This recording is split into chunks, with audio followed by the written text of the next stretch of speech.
To my channel. ఈరోజు ఏం జరగబోతుందో తెలుసుకుందామా? ఇక ఎపిసోడ్లోకి వెళ్ళిపోతే డాక్టర్ హారిక చెప్పిన మాటలు విన్న కార్తిక్ అలాగే దీప ఇద్దరు కూడా కుప్పకూలిపోతారు. ఇక కార్తిక్ నోటే వెమ్మట మాట కూడా రాదు. ఇక అలా వెళ్ళిపోతూ ఉంటాడు. ఇంతలోకి హారిక, ఏంటి దీప, కార్తిక్ అలా వెళ్ళిపోయాడేంటి? నాకు తెలుసు ఇది వింటే మీ మనసు ఎలా బాధపడుతుందో, అందుకనే నేను మీతో చెప్పాను ఈ ఆపరేషన్ జరగదు అని. దీప, నువ్వు కూడా ఈ నిర్ణయం మీదే ఉంటావని నాకు తెలుసు, అందుకే అలా అన్నాను. మేడం, నేను మళ్ళీ వచ్చి మీతో మాట్లాడతాను. దీపా, ఇంకా మాట్లాడడానికి ఇందులో ఏముంది? నేను మాట్లాడతానని చెప్తున్నాను కదా మేడం అని చెప్పేసి దీప ఇక కార్తిక్ కోసం అక్కడి నుంచి వెళ్ళిపోతుంది. ఇక హారిక, ఇది నిజంగా నమ్మలేని నమ్మలేని విషయం. సుమిత్ర గారి కన్న కూతురు దీప. ఇప్పుడు దీప సుమిత్ర గారిని కాపాడాలనుకున్న తన కడుపులో ఉన్న బిడ్డ మూలాన కాపాడలేకపోతుంది. నిజంగా ఇలాంటి సిచ్యువేషన్ ఎవ్వరికీ రాదు, కానీ దీప లైఫ్లో ఇలాంటి సిచ్యువేషన్ వచ్చిందేంటి అని చెప్పేసి అనుకుంటూ ఉంటుంది. ఇక జోష్న అయితే కారులో ఉంటుంది, కానీ చాలా టెన్షన్ పడుతూ చెమటలు పడుతూ ఉంటాయి. అది గమనించిన దశరథ, అమ్మ జోష్న, కారులో ఏసీని కొంచెం పెంచమంటావా? ముఖం నిండా చెమటలు. లేదు డాడీ, నాకు బాగానే ఉంది. అలా అంటావేంటి? నీ ముఖం నిండా చెమటలు కనిపిస్తున్నాయి కదా, ఎందుకలా కంగారు పడుతున్నావు? లేదు డాడీ, ఇంత సడన్గా నన్ను తీసుకొని తాత నువ్వు వెళ్తూ ఉంటే ఏమైందా ఏంటానని కొంచెం టెన్షన్, అంతే. నువ్వు టెన్షన్ పడాల్సిన అవసరం ఏమీ లేదమ్మా, అక్కడికి వెళ్ళాక నువ్వే నార్మల్గా ఉంటావు అని అంటాడు. దాంతో జోస్న, ఏంటి డాడీ ఇలా అంటున్నాడు? ఇదేదో సెటరిక్గా అనిపిస్తుంది. ఏం జరుగుతుంది అసలు? నేను ఎక్కడికి వెళ్తున్నాను అని అనుకునే లోపే ఇక కారు హాస్పిటల్ ముందు ఆగుతుంది. అది చూసిన జోస్న ఒక్కసారిగా షాక్ అవుతుంది. ఇదేంటి హాస్పిటల్కి వచ్చావు? హాస్పిటల్కి ఎందుకు వచ్చావు? మమ్మీ ఇంట్లోనే ఉంది కదా, అలాంటప్పుడు హాస్పిటల్కి ఎందుకు వచ్చావు? మమ్మీ ఆపరేషన్ కోసం మాట్లాడడానికా, లేకపోతే ఇంకేదైనా రీజన్ ఉందా అని జోస్న ఆలోచిస్తూ ఉంటే ఇంతలోకి పారిజాతం గుర్తుకొస్తుంది. గ్రాని నాకేదో సైగ చేస్తుంది. దేని గురించేనా? అంటే డాడీ తాత ఇప్పుడు నేను తన సొంత కూతుర్ని కాదని అనుమానంతో ఇక్కడికి తీసుకొచ్చుంటారా? మళ్ళీ నాతో బ్లడ్ టెస్ట్ చేస్తున్నారా అని జోస్న ఆలోచిస్తూ ఉంటే ఇక దశరథ, ఏంటమ్మా జోస్న అలా ఆగిపోయేవంటి? లోపలికి పద. డాడీ, మన హాస్పిటల్కి ఎందుకు వచ్చావు? హాస్పిటల్లో మనకు తెలిసిన వాళ్ళు ఎవరైనా ఉన్నారా? అదే నీకు లోపలికి వెళ్తే తెలుస్తుంది, పదమ్మా, పద జోస్న అని అంటూ ఉంటే జోష్నకైతే చాలా భయం వేస్తూ ఉంటుంది. ఇంతలోకి అప్పుడే దీప అలాగే కార్తీక్ అయితే హాస్పిటల్ నుంచి వెళ్తూ ఉంటారు. అప్పుడే జోష్న అది చూస్తుంది. బావా, దీప హాస్పిటల్ నుంచి వెళ్తున్నారేంటి? అసలు ఏం జరుగుతుంది ఇక్కడ? నాకేమీ అర్థం కావట్లేదే. బావ, దీప ఇక్కడికి ఎందుకు వచ్చినారు అని ఆలోచిస్తూ ఉంటే ఇంతలోకి దీప అలాగే కార్తీక్ అక్కడి నుంచి వెళ్ళిపోతారు. ఇక దశరథ అలాగే శివనారాయణ జోస్న హారికని కలుస్తారు. ఇక హారిక, దశరథ గారు, శివనారాయణ గారు, మీరు ఇలా వచ్చారేంటి? ఆల్రెడీ మీకు నేను చెప్పాను కదా. చూడండి డాక్టర్, మీ హాస్పిటల్లో రాంగ్ జరిగిందని మేము నమ్మటం లేదు. ఖచ్చితంగా ఏదో విషయంలో తప్పు జరిగింది. అందుకే ఇంకొకసారి జోష్న బ్లడ్ శాంపిల్స్ మీకు ఇచ్చి చెక్ చేయించాలని ఇక్కడికి వచ్చాం అని వెనకాలే జోస్న షాక్ అయిపోతుంది. డాడీ, అంటే ఏంటి మీరు? ఈ డాక్టర్ మాటలు మీరు నమ్ముతున్నారా? చూడు జోస్న, నువ్వు కాసేపు సైలెంట్గా ఉండు. డాక్టర్, ఇంకా అలా చూస్తున్నారేంటి? జోస్న బ్లడ్ శాంపిల్స్ తీసుకోండి. మళ్ళీ జోష్న బ్లడ్ శాంపిల్స్ని సుమిత్రకి మ్యాచ్ అవుతుందో లేదో చెక్ చేయండి. ఈసారి తప్పు ఎక్కడ జరిగిందో మాకు తెలియాలి కదా అని వెనకాలనే, దశరథ్ గారు, మీ మీద ఉన్న రెస్పెక్ట్తో మీరు అడుగుతున్నారు కాబట్టి మరొకసారి బ్లడ్ శాంపిల్స్ తీసుకున్నాం, కానీ ఖచ్చితంగా అవి నెగిటివ్గానే వస్తాయి. అవును, మీకే అది తెలుస్తుంది అని చెప్పేసి ఇక జోష్న బ్లడ్ శాంపిల్స్ తీసుకోమని నర్స్కి చెప్తుంది. ఇంతలోకి శివనారాయణకి ఫోన్ రావడంతో శివనారాయణ ఇక అక్కడి నుంచి వెళ్ళిపోతాడు. ఇక హారిక కూడా అక్కడి నుంచి వెళ్తుంది. ఇంతలోకి దశరథ అక్కడ వెయిట్ చేస్తూ ఉంటే టేబుల్ మీద ఉన్న దీప రిపోర్ట్ని చూస్తాడు. ఇదేంటి టేబుల్ మీద దీప రిపోర్ట్ ఉందేంటి? అంటే దీప ఇక్కడికి వచ్చే చెకప్లు చేయించుకుంటుందా అని చెప్పేసి దశరథ ఇక ఆ ఫైల్ని ఓపెన్ చేసి చూస్తాడు. ఒక్కసారిగా ఆ ఫైల్ని చూసిన దశరథ షాక్ అయిపోతాడు. ఏంటి, సుమిత్ర బ్లడ్ గ్రూపు శాంపిల్స్ దీప బ్లడ్ శాంపిల్స్ మ్యాచ్ అయ్యాయా? అయినా దీప బ్లడ్ శాంపిల్స్ ఇచ్చి సుమిత్ర బ్లడ్ శాంపిల్స్కి ఎందుకు చెక్ చేశారు? వీళ్ళిద్దరి బ్లడ్ శాంపిల్స్ మ్యాచ్ అవడం ఏంటి? అసలు ఏమీ అర్థం కావట్లేదే అని దశరథ తనలో తాను చాలా ఆలోచిస్తూ ఉంటాడు. అంతలోకి అప్పుడే ఇక ఫైల్ని అక్కడ పెట్టేస్తాడు. ఇక జోష్న అలాగే శివనారాయణ అక్కడికి వస్తారు. డాక్టర్, శాంపిల్స్ తీసుకున్నారు కదా, రేపటికల్లా రిపోర్ట్ వస్తుంది కదా, వస్తుంది సార్. సరే మేము వెళ్తున్నాము అని చెప్పేసి శివనారాయణ జోష్న వెళ్ళిపోతూ ఉంటే ఇక దశరథ అయితే వెనక్కి వచ్చి హారికతో డాక్టర్ గారు మీతో ఒకటి మాట్లాడాలి. ఏంటి దశరథ గారు? దీప కార్తీక్ ఇక్కడికి వచ్చారా? వాళ్ళైనా చెకప్లు చేయించుకున్నారా అని వెనకాలనే సారీ దశరథ గారు, ఈ విషయం మీతో కార్తీక్ చెప్పద్దన్నాడు. అందుకే నేను విషయం మీతో చెప్పలేకపోతున్నాను అని హారిక మనసులో అనుకుంటూ "ఆ, వచ్చారు. వాళ్ళు రెగ్యులర్ చెకప్లు చేయించుకున్నారు అంతే" అని వెనకాలనే అదేంటి దీప బ్లడ్ శాంపిల్స్ని సుమిత్ర బ్లడ్ శాంపిల్ని మ్యాచ్ చేసి రిపోర్ట్ ప్రిపేర్ చేసి ఇప్పుడు దాని గురించి చెప్పట్లేదేంటి? ఏం జరుగుతుంది? అయినా ఎటువంటి సంబంధం లేని దీప బ్లడ్ శాంపిల్స్ సుమిత్రకి మ్యాచ్ కావడం ఏంటి? నా కన్న కూతురైన జోష్న బ్లడ్ శాంపిల్స్ సుమిత్రకి మ్యాచ్ కాకపోవడం ఏంటి? అసలు ఏం జరుగుతుంది? నాకు తెలియకుండా ఏదో జరిగింది. అది జోష్నకి కూడా తెలుసు. అందుకే జోష్న దీప మీద దాసు మీద చంపడానికి ప్రయత్నం చేస్తుంది. ఏదో జరుగుతుంది అని దశరథ ఆలోచనలో పడతాడు. ఇక దీప అలాగే కార్తీక్ ఒక ప్లేస్లో ఆగుతారు. ఇక కార్తీక్, దీప ఎందుకు ఇక్కడ ఆగమన్నావు? బావా, నువ్వు అలా మౌనంగా ఉంటే నాకు చాలా భయం వేస్తుంది. నేనేమైపోతానని భయంగా ఉంది. నువ్వేదో ఒకటి మాట్లాడు బావా. నిన్నటి వరకు అంతెందుకు, నువ్వు డాక్టర్ ఫోన్ చేసే వరకు మా అమ్మని బ్రతికించుకుంటానని నాతో చెప్పావు కదా. మా అమ్మకేం కాదని చెప్పావు కదా. కానీ డాక్టర్ అలా మాట్లాడితే నువ్వు నిశ్శబ్దంగా ఉండిపోయేవేంటి బావా? ఒక్క మాట కూడా మాట్లాడలేదేంటి బావా? చెప్పు బావా. నువ్వు మాట్లాడకుండా ఉంటే నాకు భయంగా ఉంది.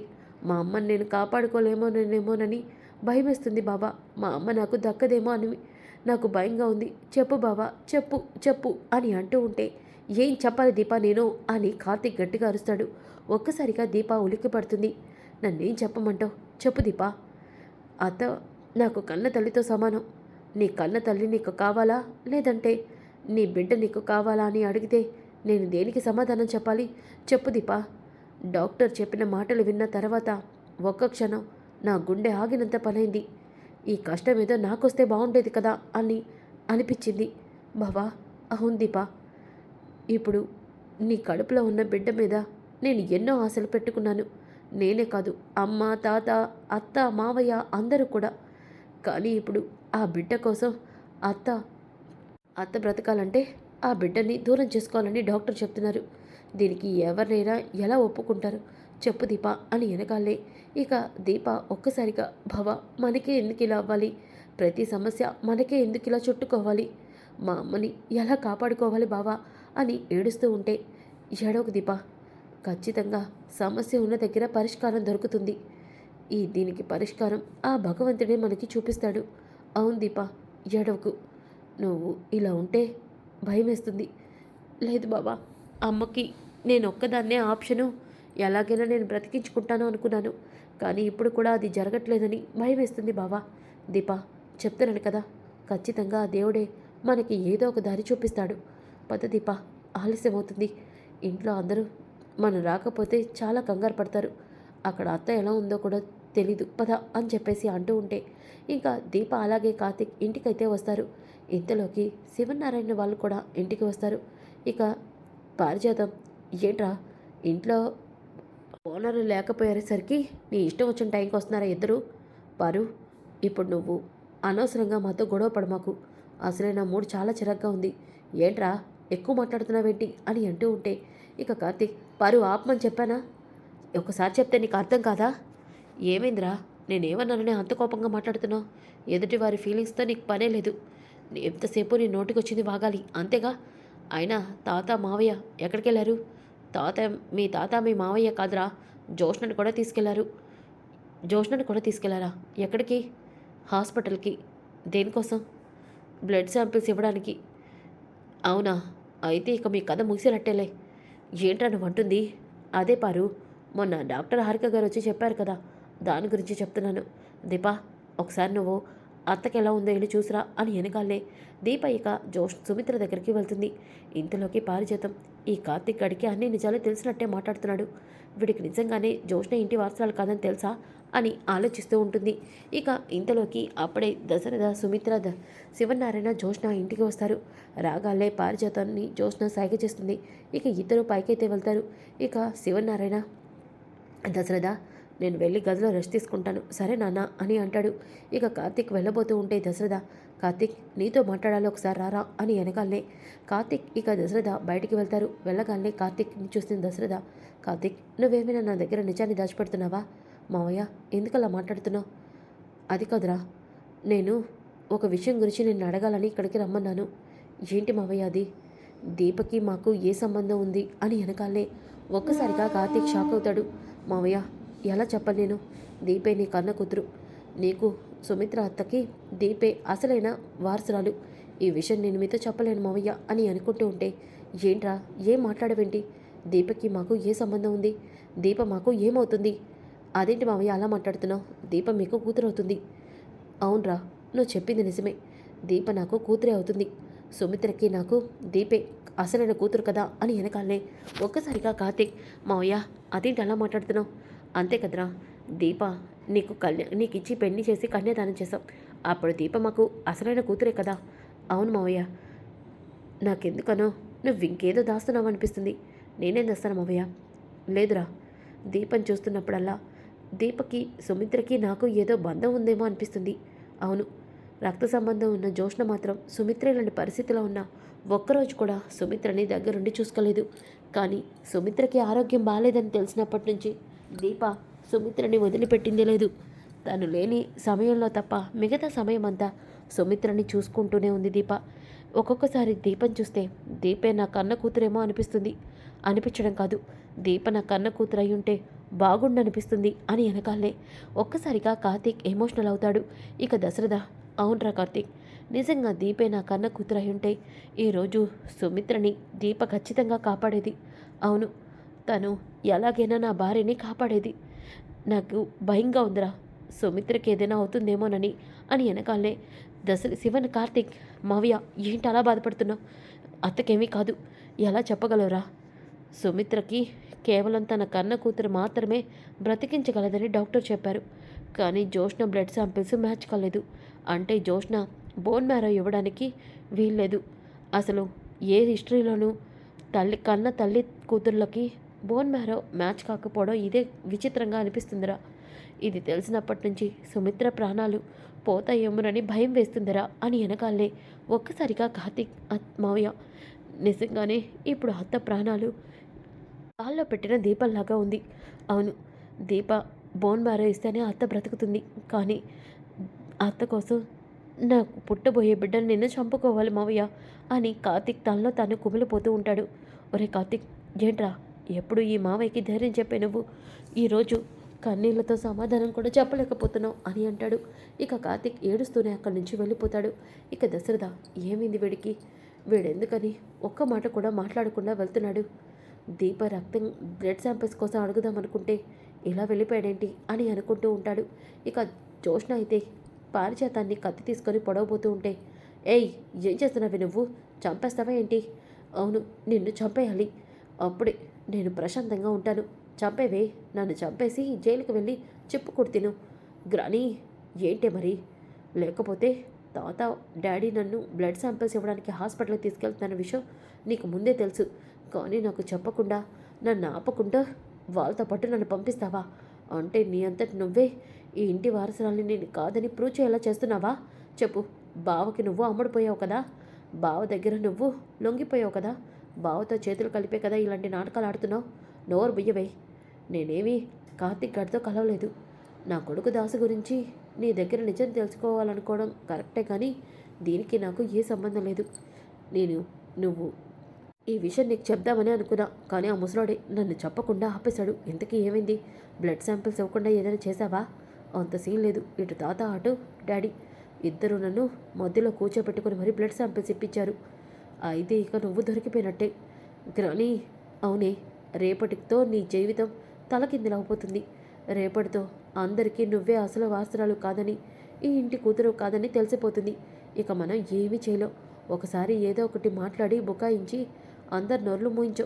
కానీ రెండోసారి అదే వస్తే ఇక ఎవరిని ఆపలేము. నీ పని అయిపోయినట్టే.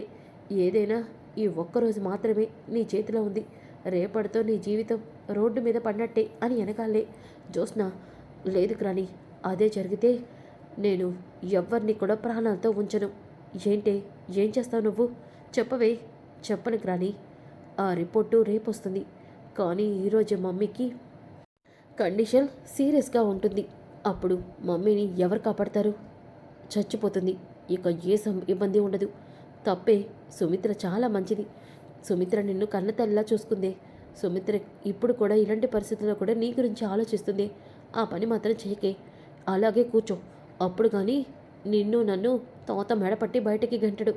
అప్పుడు మనిద్దరం గుడి ముందు అడుక్కు తినాలి. అది కావాలా నీకు? అది కాదే. చూడికి రాని, నువ్వు సైలెంట్గా ఉండు. ఏం చేయాలో నేను చూసుకుంటాను అని జోష్న ఇక అక్కడి నుంచి వెళ్ళిపోతుంది. ఇంతలోకి దీప ఇక సుమిత్రకి జ్యూస్ తాగిస్తూ ఉంటుంది. ఒక్కసారిగా సుమిత్ర, దీప, ఎందుకు నువ్వు నాకు ఇన్ని సేవలు చేస్తున్నావు? అమ్మా, అలా మాట్లాడతారేంటి? అంటే నువ్వు కడుపుతో ఉన్నావు కదా దీప. నీ కడుపులో బిడ్డకి నా వల్ల ఇబ్బంది కాకూడదు కదా. అమ్మా, అలా మాట్లాడద్దమ్మా. ఏ తల్లి తన కన్న కూతురికి ఇబ్బంది కాదు. దీప, నేను నీకు ఏమవుతానే? నా కూతురు నన్ను చూసి ఏమైపోతున్నానని నేను తలడిల్లిపోతున్నాను. కానీ నువ్వు నన్ను అరక్షణం కంటికి రెప్పలా చూసుకుంటున్నావు అని వెనకాలే దీప ఏడుస్తూ ఉంటుంది. ఏమైందే? నీ కళ్ళల్లో ఇంటా కన్నీర్లు? నాకేదైనా అవుతుందనా? లేదమ్మా, నీకేం కాదు. నీ కూతురు నిన్ను ఖచ్చితంగా కాపాడుకుంటుంది. ఏంటే అంటే నా కూతురు జ్యోత్స్న నన్ను కాపాడుతుందా? కాపాడుతుంది మమ్మీ, 100% నేను నిన్ను కాపాడుకుంటాను అని జ్యోత్స్న అంటుంది. ఒక్కసారిగా అక్కడున్న దీప జ్యోత్స్న వైపు కోపంగా చూస్తుంది. ఏంటి దీప అలా చూస్తున్నావు? ఏ కన్న తల్లినైనా కన్న కూతురు కాపాడుకుంటుంది కదా. నేను చెప్పింది కరెక్టే కదా? అవును జ్యోత్స్న, నువ్వు చెప్పింది కరెక్టే. సరే, నేను మా మమ్మీకి జ్యూస్ తాగిస్తాను కానీ నువ్వు వెళ్ళి ఇక్కడి నుంచి అని వెనకాలే దీప అక్కడి నుంచి వెళ్తూ సుమిత్ర వైపు చూస్తూ ఎమోషనల్ అయిపోతూ ఉంటుంది.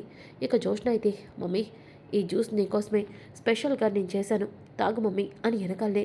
జ్యోష్ణ, నా కోసం నువ్వు ప్రేమగా జ్యూస్ తీసుకొస్తే నాకు చాలా సంతోషంగా ఉంది. ఇటు జ్యోత్స్న అని చెప్పేసి సుమిత్ర ఇక ఆ జ్యూస్ని తాగుతూ ఉంటుంది. అలా తాగుతూ ఉన్న సుమిత్రని ఇక జ్యోత్స్న, మమ్మీ, ఎంతసేపు ఈ రూమ్లోనే ఉంటావా ఏంటి? అలా బయటకు బాల్కనీలోకి వెళ్దాం రా మమ్మీ అని చెప్పేసి ఇక జ్యోత్స్న సుమిత్రని కావాలని కిందకి తీసుకొస్తూ ఉంటుంది. ఇక అలా తీసుకొస్తూ ఉంటే ఇంతలోకి దశరథ, శివనారాయణ అందరూ కూడా హాల్లో ఉంటారు. ఇంతలోకి జ్యోత్స్న సుమిత్రని పైనుంచి తీసుకొస్తూ ఉంటే ఒక్కసారిగా సుమిత్ర ఇక కళ్ళు తిరుగుతూ ఉండడంతో కావాలని సుమిత్రని మెట్ల మీద వదిలేసి జ్యోత్స్న పక్కకి వెళ్ళిపోతుంది. ఇక సుమిత్రకి బాగా కళ్ళు తిరుగుతున్నట్టు అనిపించి ఇక సుమిత్ర పైన మెట్ల మీద నుంచి దొల్లుకుంటూ కిందైతే పడిపోతుంది. ఒక్కసారిగా అందరూ కూడా సుమిత్ర సుమిత్ర, మమ్మీ మమ్మీ అంటూ అందరూ కింద దగ్గరికైతే వస్తారు. రాగాలే సుమిత్ర నోట్లోంచి బ్లడ్. సుమిత్ర స్పృహ కోల్పోవడం చూసి దశరథ షాక్ అవుతాడు. ఇక ఇంట్లో అందరూ కూడా సుమిత్రను చూసి చాలా కంగారు పడతారు. ఇక కార్తిక్ కూడా అత్త అత్త అని అంటూ ఉంటే సుమిత్రని వెంటనే హాస్పిటల్కి అయితే తీసుకుని వెళ్తారు. ఇక సుమిత్రని చూసిన ఇంట్లో అందరూ కూడా చాలా బాధపడి ఏడుస్తూ ఉంటారు. ఇక కార్తిక్ అయితే, అసలు అత్త రూమ్లోంచి ఎందుకు వచ్చింది? దీపా, అత్త దగ్గరికి నువ్వే కదా వెళ్ళావు? అవును బావా, నేను అమ్మకి జ్యూస్ తాగిస్తూ ఉంటే జ్యోత్స్న వచ్చి నువ్వు వెళ్ళు, నేను అమ్మని చూసుకుంటానంది. అవును, నేను మమ్మీ దగ్గరే ఉన్నాను, కానీ నాకు ఫోన్ వచ్చిందని పక్కకు వెళ్ళాను. ఇంతలో మమ్మీ ఎప్పుడు బయటకు వచ్చిందో నాకు తెలీదు. కనీసం ఇంట్లో కన్నతల్లికి బాలేదు, కన్నతల్లిని ఎలా చూసుకోవాలో కూడా నీకు తెలీదు. నీలాంటి పిల్లల్ని కానీ నిజంగా మేము చాలా పెద్ద తప్పు చేశాం అని దశరథ ఏడుస్తూ ఉంటే ఇక శివనారాయణ, దశరథ ఏడవకు, సుమిత్రకేమీ కాదు అని అంటూ ఉంటే, నాన్న, సుమిత్ర కండిషన్ ఏంటో మనకు తెలుసు. ఇలాంటి పరిస్థితిలో సుమిత్ర మెట్ల మీద నుంచి పడిపోయింది. సుమిత్ర తలకి గాయం కూడా అయింది. నాకు చాలా భయంగా ఉంది నాన్న అని అంటూ ఉంటే ఇంతలోకి అప్పుడే హారిక బయటికి వస్తుంది. ఏంటి ఇంతమంది ఉన్నారు, పేషెంట్ని ఎలా చూసుకోవాలో కూడా మీకు తెలీదా? డాక్టర్, ఇప్పుడు మా అత్త కండిషన్ ఎలా ఉంది? సారీ కార్తిక్, ఇప్పుడు ఆమె కండిషన్ చాలా సీరియస్గా ఉంది. అవును, తలకి దెబ్బ తగిలింది, చాలా బ్లీడ్ అవుతుంది. ఇప్పుడు వెంటనే ఆపరేషన్ చేయాలి. ఏంటి డాక్టర్ మీరు అంటుంది? అవును, ఇంకా జ్యోత్స్న బ్లడ్ శాంపిల్స్ గురించి విషయం కూడా కన్ఫర్మ్ కాలేదు. ఇలాంటప్పుడు సుమిత్ర గారికి ఎలా బోన్ ట్రాన్స్ప్లాంటేషన్ చేస్తాము అని వెనకాలనే ఇక దశరథ, శివనారాయణ అందరూ కూడా ఎమోషనల్ అయిపోతూ ఉంటారు. ఇక హారిక, అవును, ఇప్పుడు జ్యోత్స్న సుమిత్ర గారికి బోన్ ట్రాన్స్ప్లాంట్ జరిగితేనే ఆమె బ్రతుకుతుంది, లేకపోతే ఆమె బ్రెయిన్ డెడ్ అయిపోతుంది. అప్పుడు తను జీవితాంతం కోమల్లోకైనా వెళ్ళొచ్చు, ప్రాణాలైనా పోవచ్చు అని వెనకాలే ఒక్కసారిగా దీపా, కార్తిక్ అందరూ కూడా షాక్ అవుతారు. ఇక జ్యోత్స్న, మమ్మీ, ఈ రోజుతో నీ టైం ఆగిపోయింది, ఇక నాకు ఏ ప్రాబ్లం ఉండదు అని చెప్పేసి అనుకుంటూ ఉంటుంది. ఇక ఇంతలోకి కార్తిక్ అలాగే దీప పక్కకి వెళ్తారు. ఇక దీప, బావ, మా అమ్మని నేను బ్రతికించుకోవాలి. చిన్నప్పటి నుంచి నేను నా కన్న తల్లి ప్రేమని చూడలేదు. అమ్మ నా కన్న తల్లిని తెలిసాక తనని నేను ఎలా వదిలేస్తాను? బావా, నా కడుపులో బిడ్డకి ఏమైనా నాకు పర్వాలేదు. నా కన్న తల్లే నాకు కావాలి. ఒప్పుకో బావా, ప్లీజ్ బావా అని అంటూ ఉంటే, దీపా, నేనేమీ రాక్షసుని కాదు. నువ్వు అత్తలో తల్లిని చూసుకున్నావు, నేను కూడా నా అత్తలో తల్లిని చూసుకున్నాను అని చెప్పేసి అంటాడు. ఇక ఇద్దరు కూడా హారిక దగ్గరికి వెళ్తారు. ఇక అప్పుడే దశరథ అటుగా వెళ్తూ ఉంటే, హారిక, ఏంటి కార్తీక్ ఇలా వచ్చారు మీరు? డాక్టర్, దీప బోన్ మ్యారో ఇవ్వటానికి నాకు ఎటువంటి ఇబ్బంది లేదు. కార్తీక్, అసలు నువ్వేం మాట్లాడుతున్నావు నీకు అర్థమవుతుందా? అర్థమవుతుంది డాక్టర్. నా బిడ్డ అత్తకి బోన్ మ్యారో అవటం వల్ల ఈ భూమి మీదకి రాడు. కార్తీక్, నీకేమైనా పిచ్చా? కార్తీక్ అంటే పిచ్చేమో, కానీ దీప, నువ్వు ఒక ఆడపిల్లవి. నీ కడుపులో బిడ్డని నువ్వు చూడాలని ఎన్నో ఆశలు పెట్టుకుని ఉంటావు. అలాంటి కండిషన్లో నువ్వు ఇలాంటి డెసిషన్ తీసుకోవడం కరెక్ట్ కాదు. చూడండి డాక్టర్, నాకు ఈ నిర్ణయం నాదే అని అనగాలే, దీపా, అవును, నా కన్న తల్లి బ్రతకడం నాకు ముఖ్యం. నా బిడ్డకి ఏమైనా పర్వాలేదు, నా కన్న తల్లి నాకు బ్రతకాలి. ప్లీజ్ డాక్టర్, నా కన్న తల్లిని బ్రతికించండి. బోన్ మ్యారో ఆపరేషన్ త్వరగా చేయండి. నా కన్న తల్లి నాకు కావాలి అని అనగాలే ఇక హారిక, సరే కార్తీక్, మీరిద్దరూ ఇంత బ్రతిమలాడుతున్నారు కాబట్టి దీనికి నేను ఒప్పుకుంటున్నాను. ఈ ఫైల్ మీద సంతకం చేయండి అని చెప్పేసి ఇక దీపా కార్తీక్లతో సంతకం చేయించుకుంటూ ఉంటే అది వీరు చూసిన దశరథ షాక్ అవుతాడు. నా అనుమానమే నిజమైంది. దీపే నా కన్న కూతురు. దీప బోన్ మ్యారో ఇవ్వడానికి కూడా సిద్ధపడింది. తన కడుపులో బిడ్డని చంపుకొని మరి దీప సుమిత్రని కాపాడుతుంది అని చెప్పేసి అనుకుంటూ ఉంటాడు. సో ఫ్రెండ్స్, కమింగ్ ఎపిసోడ్ చాలా చాలా ఇంట్రెస్టింగ్గా ఉంటుంది. దీప గురించి అందరికీ నిజం తెలుస్తుందో లేదో తెలుసుకోండి. ఈ వీడియో నచ్చితే లైక్ చేయండి, షేర్ చేయండి. Thanks for watching.